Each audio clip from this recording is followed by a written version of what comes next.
Hello, my name is Zachary Coleman. I'm 30 years old and a firefighter living in Missoula, Montana. If you've never been here, picture endless grasslands, rugged mountain ranges hugging the horizon, and small towns where everyone knows each other's names, from the paperboy to the lady at the grocery store. I was born and raised in a tiny corner of Montana where poverty clung to my family like a shadow follows light. But don't get me wrong, I'm not telling this story to complain. I'm telling it because I want you to understand me, understand what brought me to where I am today, and understand why my heart, though once broken, beats stronger than ever. I'm sitting here in this small room at the fire station, my fingers tracing the rim of a cold coffee mug. The wall clock ticks steadily, mingling with the faint crackle of the radio reporting a quiet day. Rare, I must say. The smell of old smoke lingers on my jacket, a scent I can never fully wash out. No matter how many times I try, it's become a part of me, like my childhood memories, my parents, my grandmother, and the days I thought I'd never survive. I grew up in an old wooden house on the outskirts of town, with a patched-up shingle roof and windows that creaked every time the wind blew. My father, Hank Coleman, was a construction worker, always grumbling about his back pain, but working tirelessly to bring home money. My mother, Ruth, worked at a nearby sewing factory where the machines hummed from dawn to dusk. Both worked themselves to the bone, but money was never enough. We lived in constant want. Our dinners were often just bread and stewed beans, with a bit of meat if we were lucky. I remember evenings at the dinner table. The dim yellow light cast shadows on my parents' weary faces, and I, a scrawny kid, ate quickly to avoid their frequent arguments. I have a younger brother, Logan, 2 years my junior. Logan was the pride of our parents, the golden boy of the Coleman family.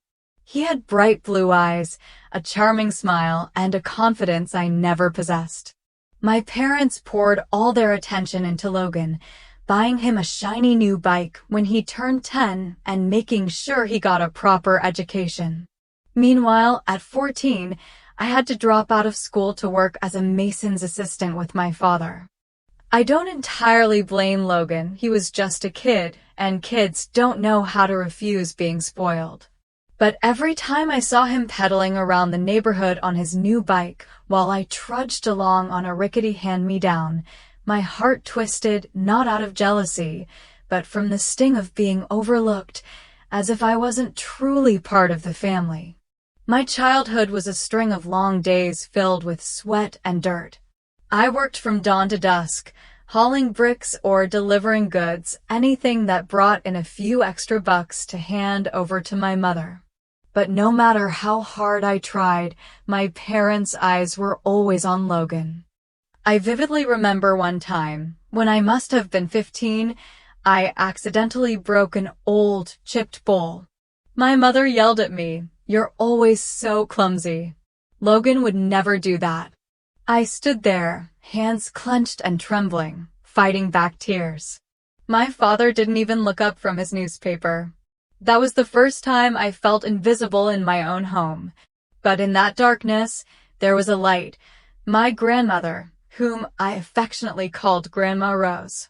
She lived alone in a small house about 7 miles from ours, a cozy wooden home with a crackling fireplace and the faint scent of ginger cookies filling the air. She was the only one who truly saw me, who truly listened. Whenever my parents scolded me, whenever the world felt like it was crumbling, I'd pedal my beat-up bike down red dirt roads to her house. 7 miles wasn't a short trip for a 15-year-old, but reaching her home always felt like a lifeline. Grandma Rose was a petite woman with snow-white hair, but her eyes blazed like fire. She always wore an old green sweater, winter or summer, and held a steaming cup of tea. She told me stories about her youth, about how she overcame the hardships life threw at her. Zachary, she'd say in her warm, steady voice, you don't need to be rich, but you must be rich in kindness. That's the one thing no one can take from you. She taught me how to face difficulties, how to hold my heart steady even when the world turned its back. She was the one who planted the seed of a dream in me, a dream to do something meaningful, to help others, to live a life that mattered. Those afternoons with her were the brightest moments of my childhood. I remember one time, at 16, I showed up at her house exhausted after a grueling day of work. I cried, not from physical pain, but because my mother had just told me I'd never amount to anything. Grandma pulled me into her arms, stroking my hair like when I was little, and said, "You're a flame, Zachary. One day you'll blaze, and the whole world will see your light." I didn't fully understand her words then, but they carved themselves into my heart like a promise to myself. When I was 20, I decided to leave home, not out of anger, but because I knew I needed to find my own path. I signed up to become a firefighter, a job Grandma Rose always supported. She said it was work for those with strong hearts, and I wanted to prove her right. I moved to Missoula, started training, and began working at the local fire station. Life wasn't easy.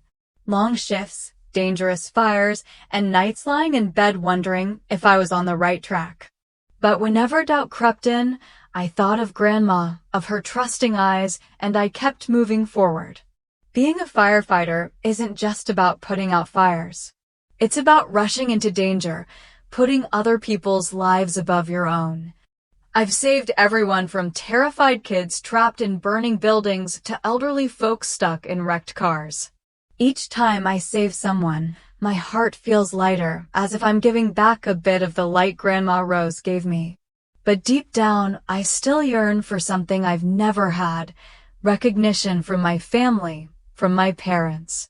I know it's a foolish dream, but it clings to me like the shadow of my childhood.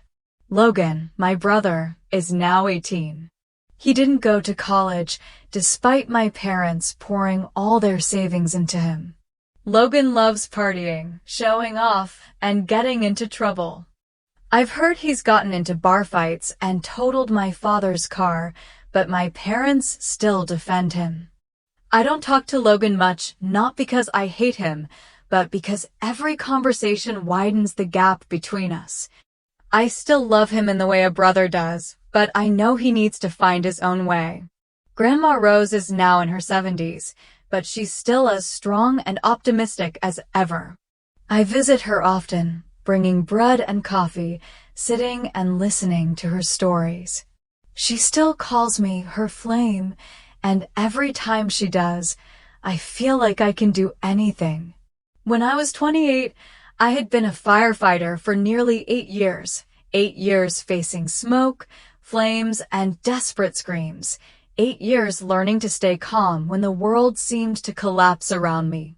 This job isn't just a profession, it's a part of me, like my breath, like my heartbeat. But no day could have prepared me for what happened that afternoon.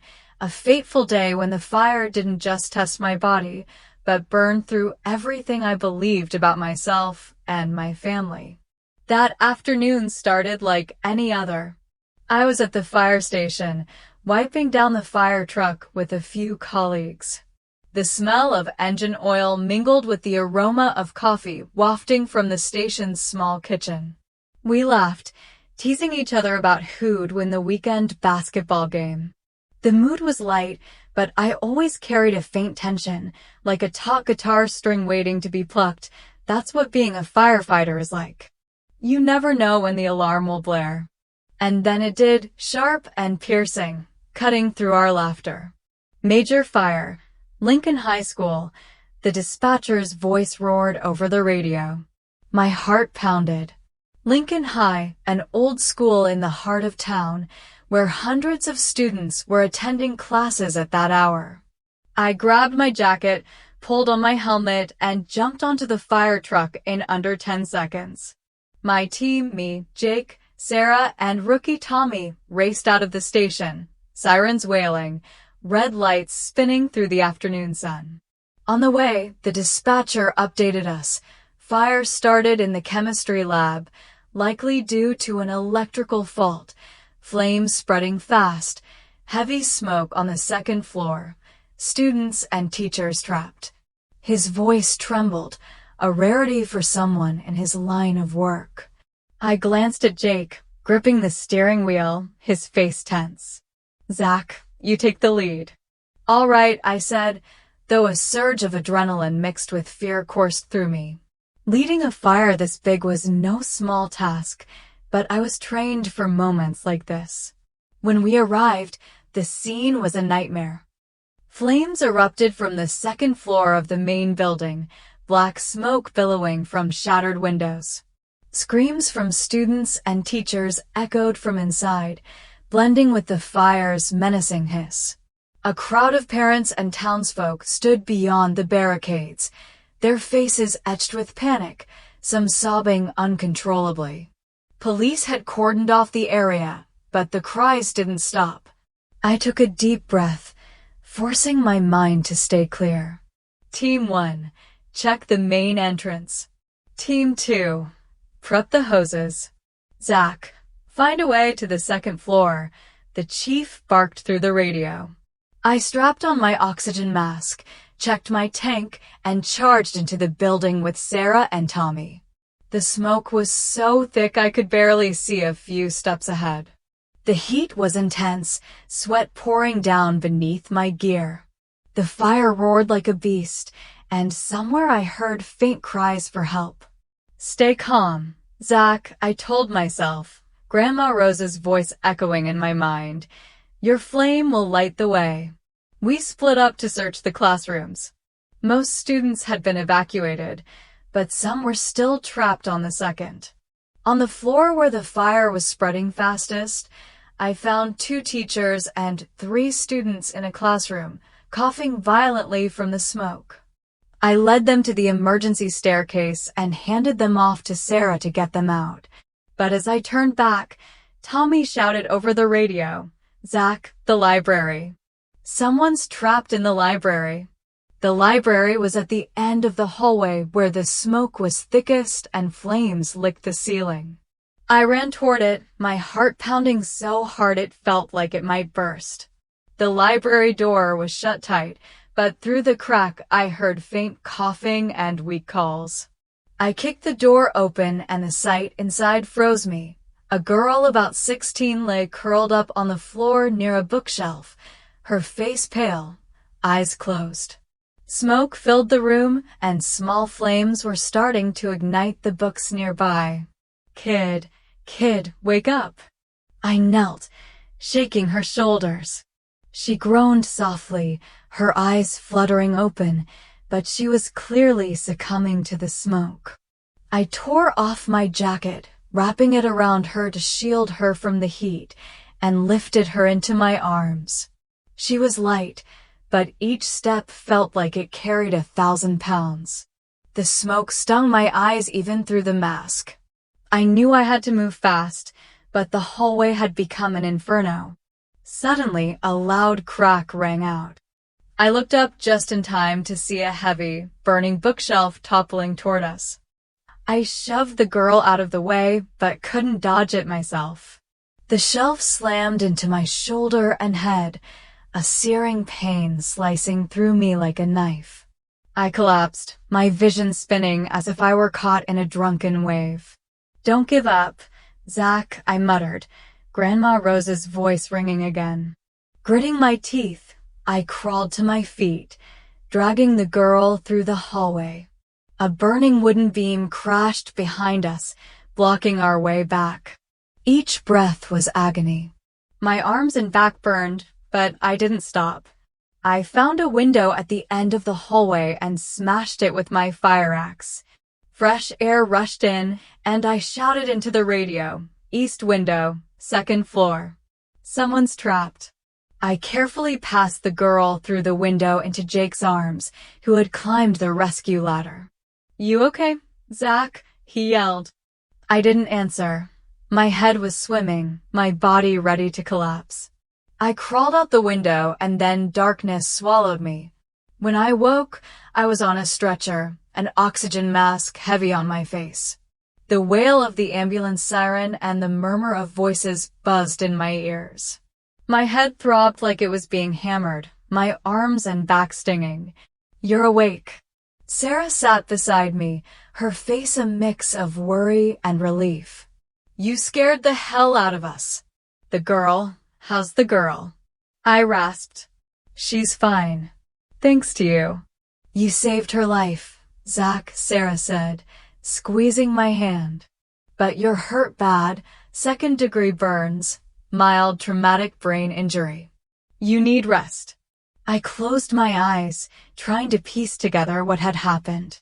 The image of the unconscious girl, the flames, and the crack of the falling bookshelf replayed in my mind like a slow-motion film.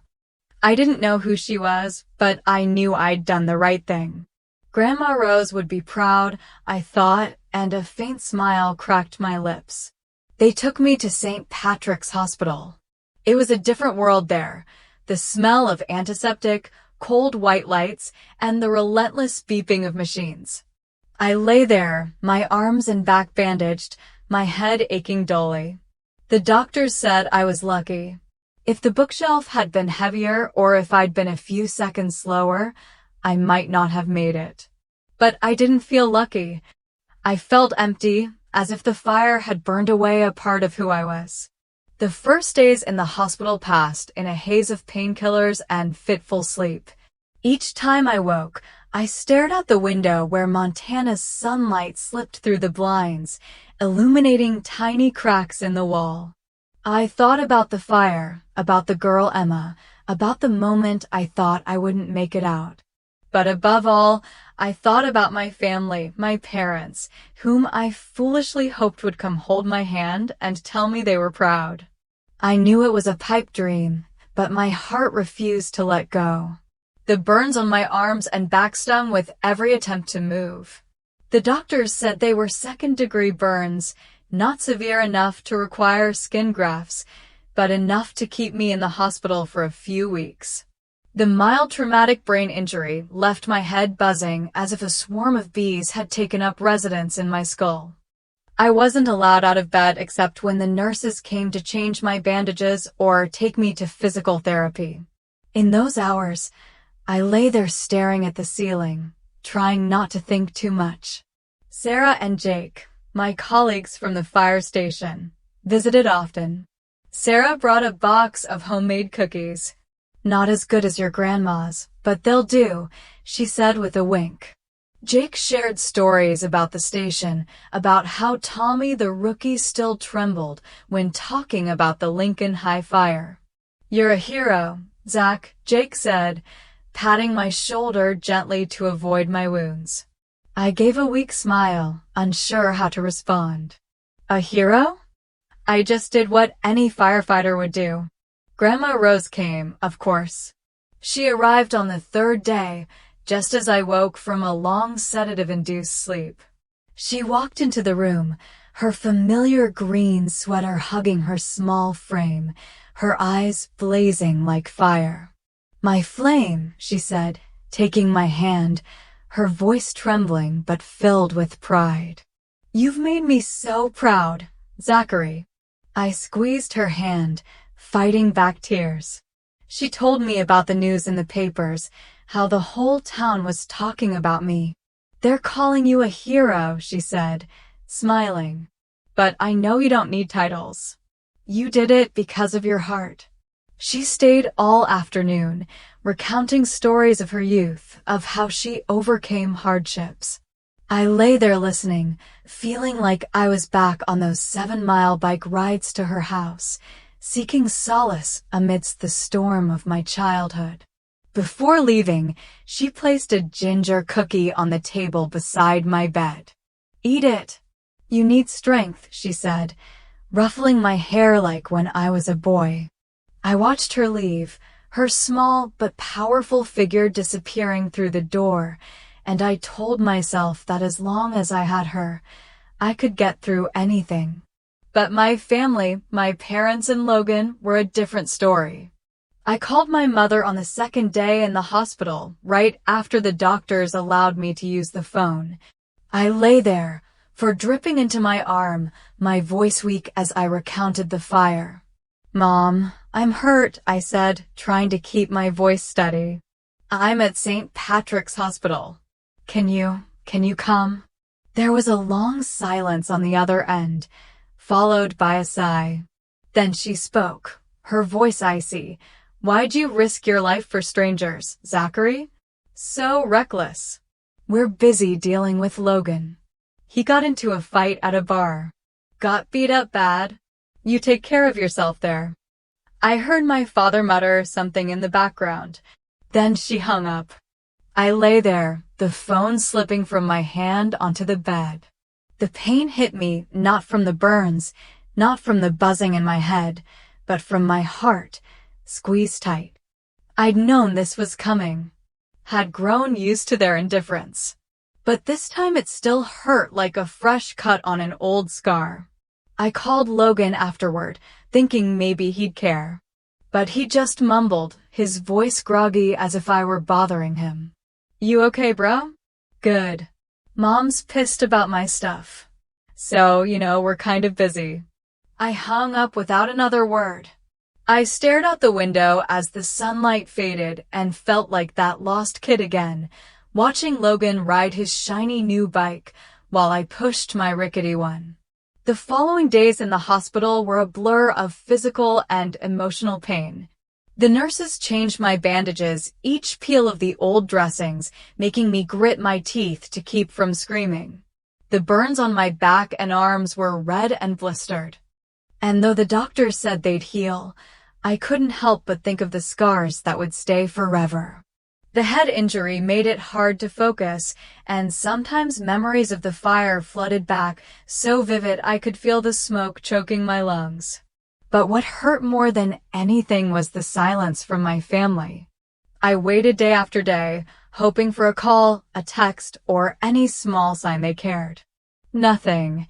I wondered if they'd read the papers, heard the news about me. The whole town was talking about the fire, about the hero firefighter. Yet my parents, the ones who should have been closest, chose to turn their backs. One afternoon, as I struggled through physical therapy, trying to lift a small weight that felt like the world, the nurse handed me a phone. "Someone's calling for you, Zachary," she said softly. My heart raced, a spark of hope flaring. Was it Dad? Mom? Logan? I took the phone, my voice trembling. "Hello, Zachary? It's me." Grandma Rose's warm voice came through like the crackle of her fireplace. I smiled but couldn't hide my disappointment. She told me the town was organizing a fundraiser for Lincoln High and wanted me to speak once I was better. "You're Missoula's pride," she said. I thanked her, but when I hung up, the emptiness returned. She was my light, but I couldn't stop craving a flicker of warmth from my parents. One day around the second week in the hospital, a nurse knocked on my door. "Zachary, you have a visitor," she said, her voice hesitant as if holding back a secret. I sat up, smoothing my messy hair, my heart pounding with the foolish hope it was my parents. But when the door opened, it wasn't them. A tall man in a sharp black suit walked in, accompanied by an elegant woman in a pale blue dress. Behind them was a young girl I recognized instantly, the girl I'd saved from the fire. Her striking blue eyes and blonde hair tied high were unmistakable, though she looked far healthier now than the frail figure in the smoke-filled library. "Hello, Mr. Coleman," the man said, his voice warm but authoritative. "I'm Edward Harrington. This is my wife, Margaret, and our daughter, Emma." He extended his hand, and I shook it, still a bit stunned. Harrington? The name sounded familiar, but my foggy head couldn't place it.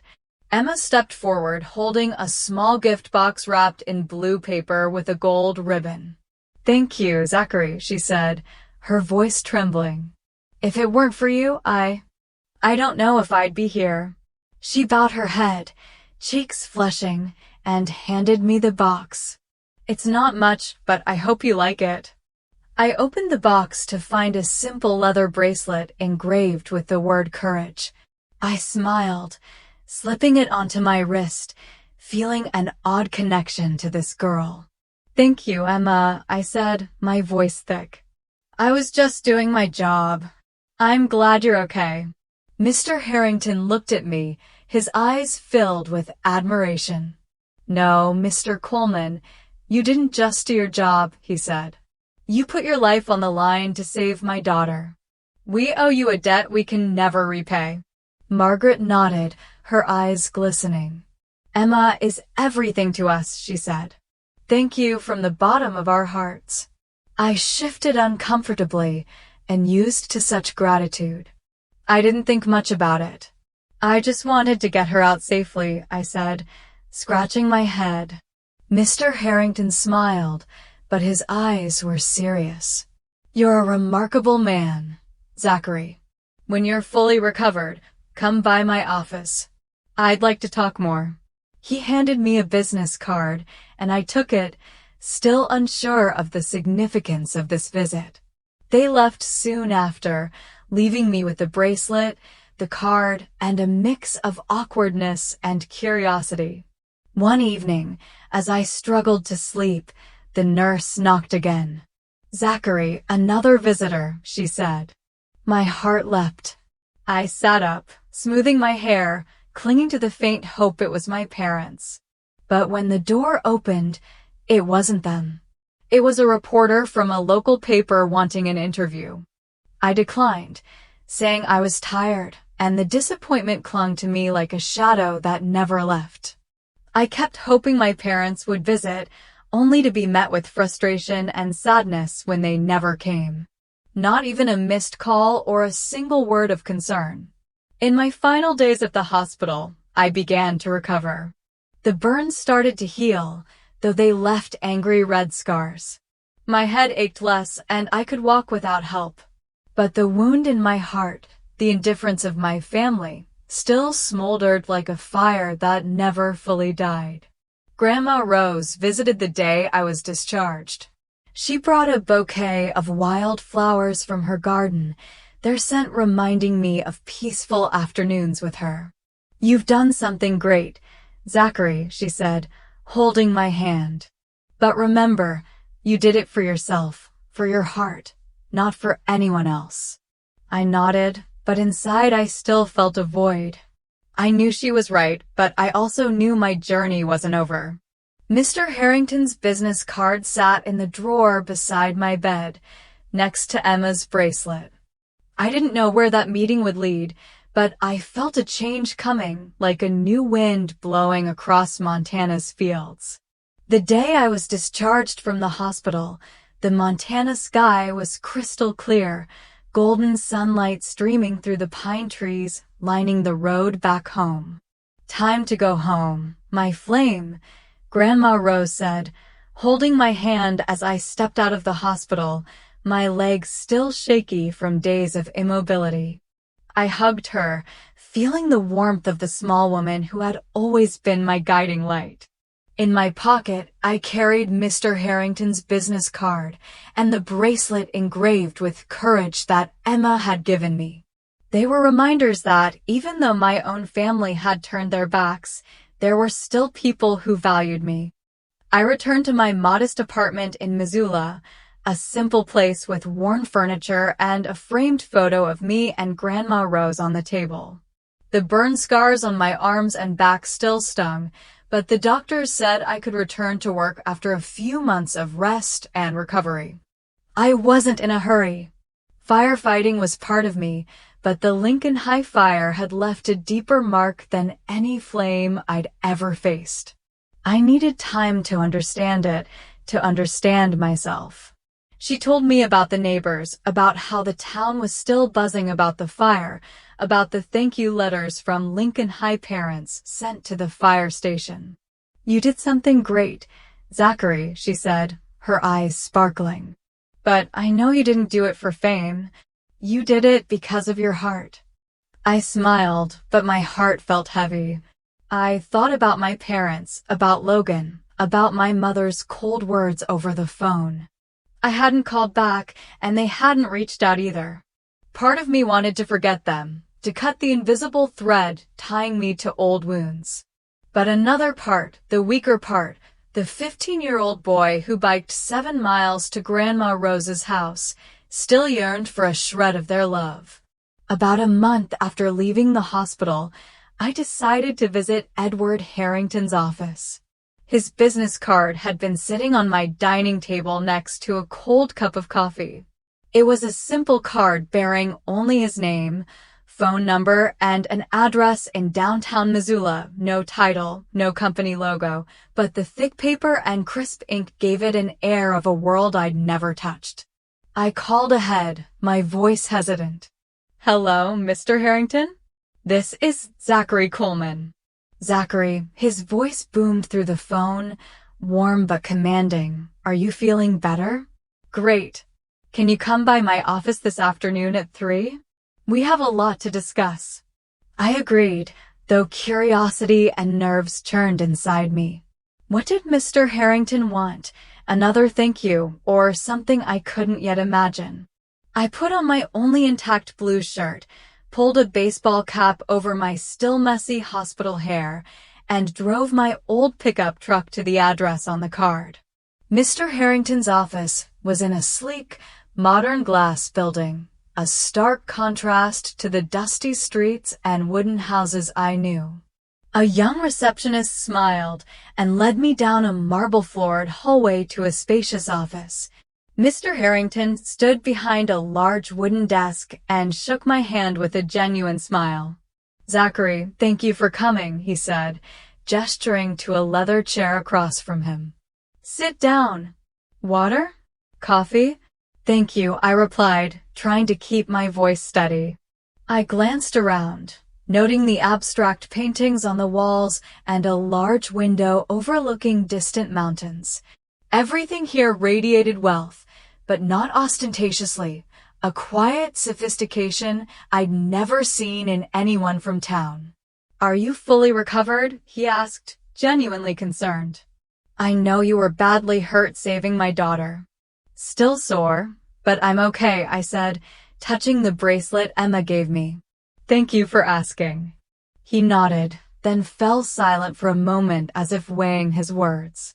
"Zachary," he began, his voice lowering, "I want you to know that my family owes you an immense debt.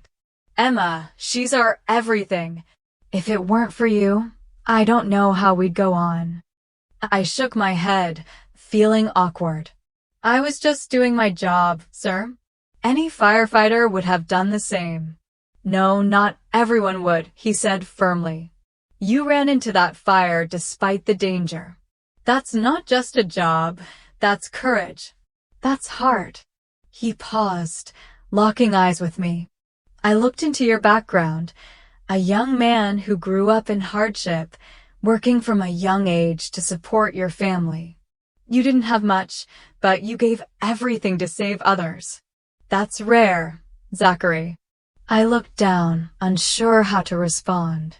His words reminded me of Grandma Rose, of what she taught me about kindness.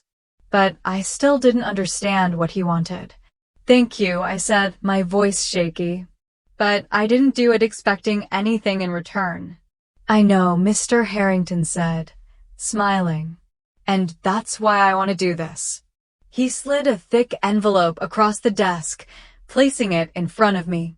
"This is a gift from our family, not to repay you, no gift could do that, but to help you start anew, to have a better life." My heart raced as I stared at the envelope. I opened it, hands trembling. Inside was a check for $5 million. I sat there stunned, as if the world had stopped. $5 million, a sum larger than any dream I'd ever had. I looked up at Mr. Harrington.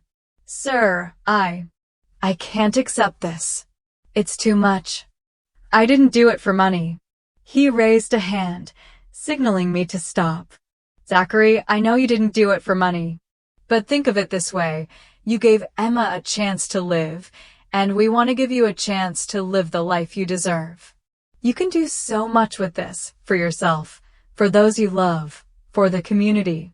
It's your choice. I held the check, my hands still shaking. I thought of Grandma Rose, her little house with its patched roof, the days I worked myself to exhaustion for a few bucks. I thought of my parents, of Logan, of the scars both on my body and in my heart. This money could change everything, but it also scared me. I feared it might change me, make me forget what Grandma Rose had taught me. Thank you, I finally managed, my voice choked. This gift, it's overwhelming. Mr. Harrington nodded, understanding. Take your time, Zachary. I know you're a good, strong man. I believe you'll do meaningful things with it, just as you saved my daughter. He stood, shaking my hand again. And Zachary, if you ever need anything, call me. Our door is always open to you. As I left the office, my mind was a storm. I drove home with the check heavy in my pocket, like a secret. I didn't tell Grandma Rose right away, not because I didn't trust her, but because I needed time to process my feelings. I pulled over by a field, turned off the engine, and watched the sun set behind the mountains. Grandma Rose's words echoed in my mind. You don't need to be rich, but you must be rich in kindness. This check could help me do so much, but would it make me happier? News of the fire and my actions continued to spread. The papers called me Missoula's hero, and I started receiving letters from strangers, parents, students, even firefighters from other states. They thanked me, called me an inspiration. But I didn't feel like a hero. I was just Zachary, a firefighter trying to find meaning in what I'd done. I thought a lot about my parents in those days. Part of me wanted to call them, to tell them about the check, to see their reaction. But I was afraid they'd only care about the money, not me. I remembered my mother's cold voice calling me reckless for risking my life, my father's indifference, Logan's apathy, and I decided not to call, at least not yet. A few days later, I visited Grandma Rose. I told her about the meeting with Mr. Harrington, about the $5 million check. She listened, her eyes bright but unsurprised.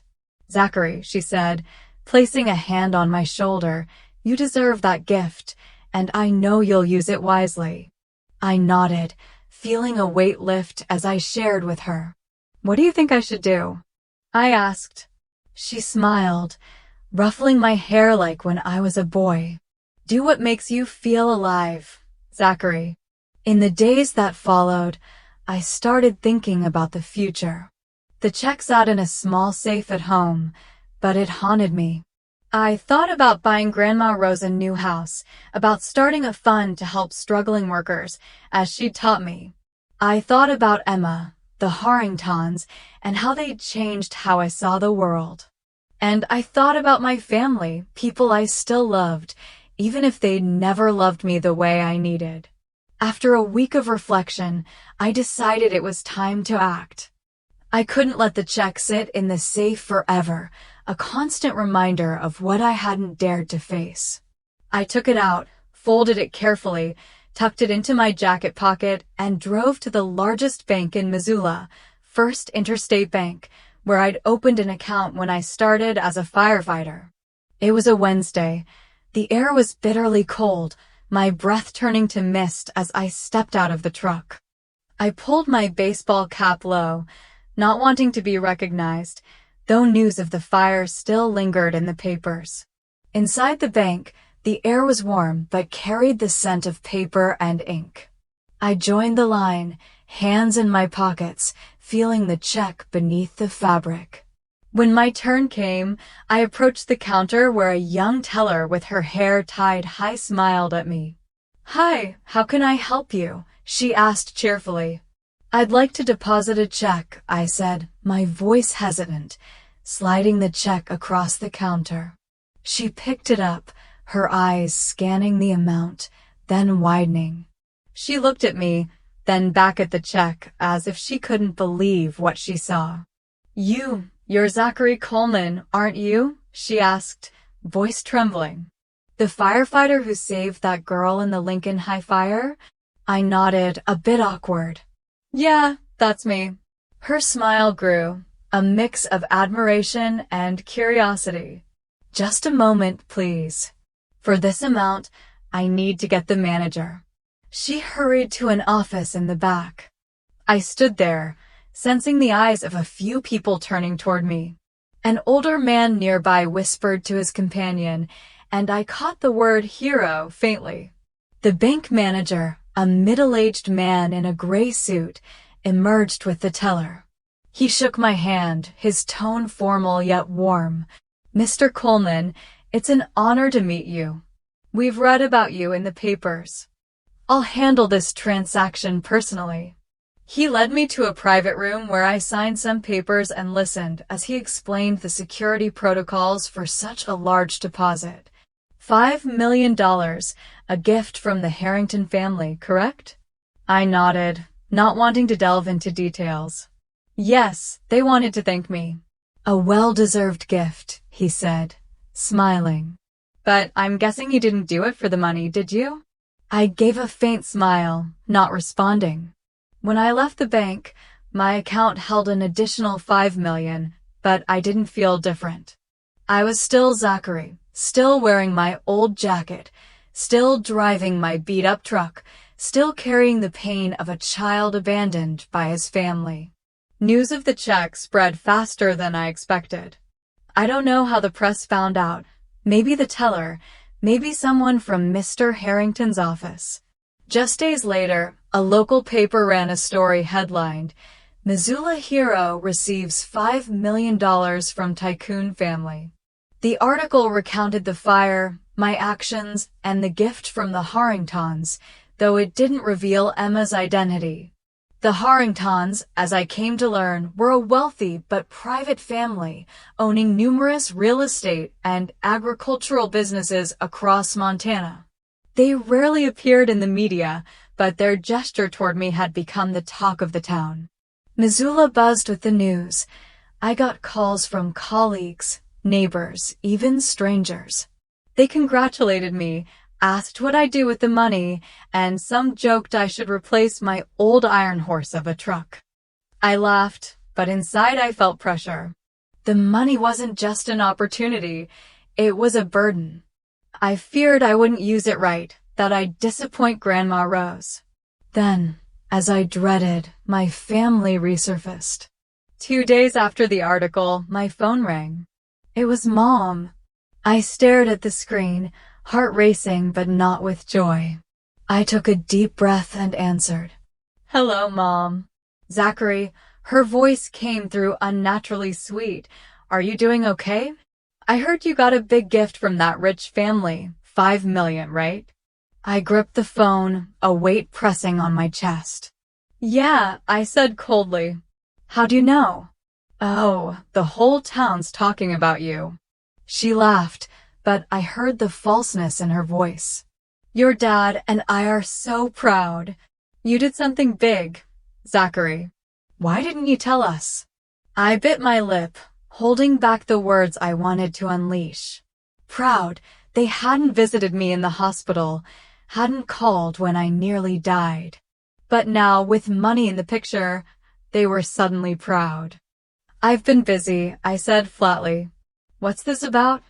Well, I just thought, our family's not exactly well off.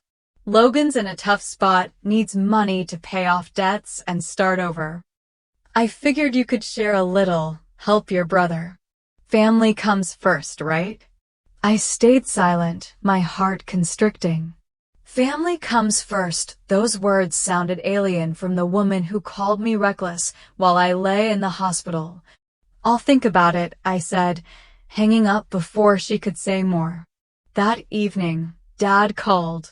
He was less talkative than Mom, but his voice was equally unnatural. Zachary, your mom told me about the money. What are you planning to do with it? Your mom thinks we should buy a new house for the whole family. Logan needs a stable place, too. Son, you're the older brother. You've got to look out for him. I clenched my fist, nails digging into my palm. Dad, I haven't decided anything yet. But if I do something, it'll be for the people who actually care about me. He went quiet, then muttered something about me being ungrateful. I hung up, a mix of anger and pain surging inside. They didn't care about me. They never truly had. They saw the money, and I, once again, was just a means to their ends. Logan was the last to reach out. He sent a brief text. Bro, heard you hit the jackpot. Congrats. Can you help me out? I'm in a bind. I stared at the message, feeling a twinge of pity. Logan wasn't bad, not entirely. He'd been spoiled by our parents, swept into troubles. He didn't know how to escape. I wanted to help him, but not the way they wanted. I replied, when you're ready to talk seriously, call me. Then I turned off my phone. I visited Grandma Rose that weekend, bringing a fresh loaf of bread and a jar of coffee. She sat on her porch, looking at me with eyes that seemed to read my every thought. You're having trouble with your family, aren't you? She asked, not needing me to speak first. I nodded, telling her about the calls from Mom, Dad, and Logan. She listened without interrupting, nodding slowly. When I finished, she placed a hand on my shoulder. Zachary, she said firmly, you don't owe them anything. You've given them everything, your love, your sacrifice. If they can't see your worth, that's their fault, not yours. I looked at her, feeling a bit of relief. But I still want to help Logan, I said. He's my brother. She smiled. Then help him your way, not theirs. You have a big heart, Zachary. Don't let them take advantage of it. In the days that followed, I started making plans. I wanted to use the money meaningfully, as Grandma Rose had said. I used part of it to buy a comfortable house on a small hill on Missoula's outskirts, overlooking a valley.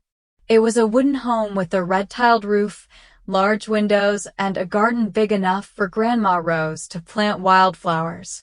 I invited her to live with me, and she agreed instantly, her eyes sparkling at the sight of the garden. This is the place I've always dreamed of, she said, holding my hand. But you, Zachary, are my real home. We moved in on a spring day when wildflowers began blooming across the fields.